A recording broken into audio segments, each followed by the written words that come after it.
You cannot fact-check truth. At this time, as we approach the 2022 midterm elections, we see that the Biden administration has not, in fact, given up the hope of having the federal government, through the White House, set up some kind of misinformation structure. The overt attempt to politicize free speech, their misinformation board, was defeated, but they're still at it. So is big tech, censoring Facebook, Twitter, YouTube, and the rest, and littering the public square and the what should be an open forum within these United States for political speech, littering it with fact checkers. Fact checkers.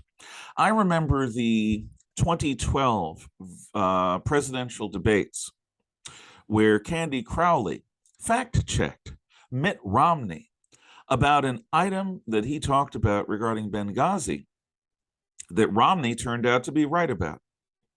But Candy Crowley, CBS, decided that her need to fact-check superseded the people's need to see what the candidates had to say for themselves.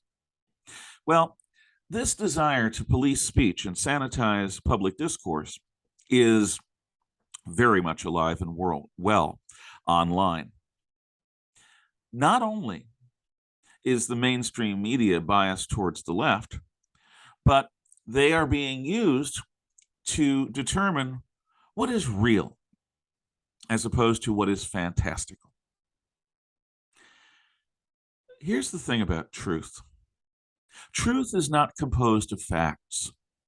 Facts are objective datum that we can all, if we are reasonably of goodwill and reasonably willing to admit the existence of an objective reality beyond our wants and desires, facts are something that we can agree upon.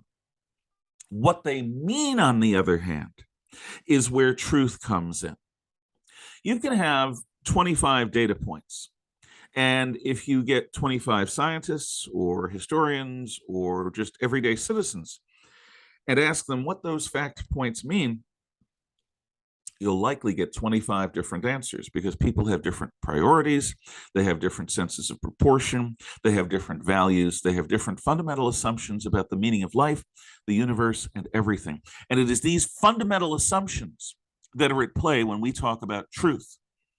People don't risk their lives for facts, but people will risk their lives, their fortunes, their sacred honor to serve truth, to serve the good, to serve those things that they have infused with their faith, which is a stout and steadfast belief in something that defies objective proof. No atheist can prove to me God doesn't exist any more than I can prove to them the existence of a loving God in the Christian context. People have died, for the Lord is God, the Lord is one.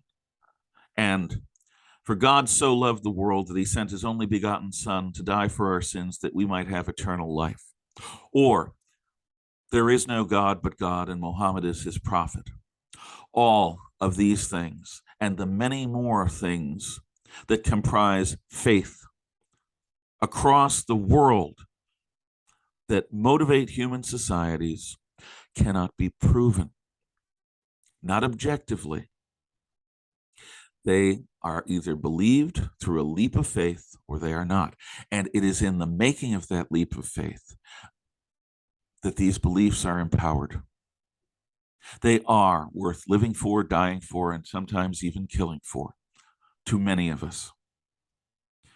So the thought of a government agency or a technology corporation deciding, arrogating unto themselves the notion that they can determine reality from fantasy, that they can determine truth from falsehood, that they can determine the difference between real news and fake news, what is information from what is misinformation.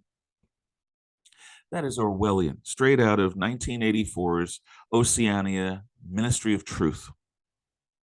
When people become desperate, the kind of ideological fact checkers that we see today have in the past transformed into panels of judges that hunt witches, that put them on trial, and that light them living on pyres.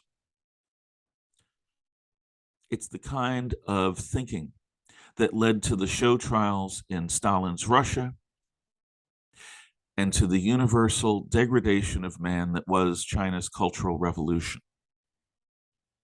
We cannot, we should not abide any government or any company that purports to tell us what is real from what is not. They don't have the power, they don't have the ability, they don't have the right.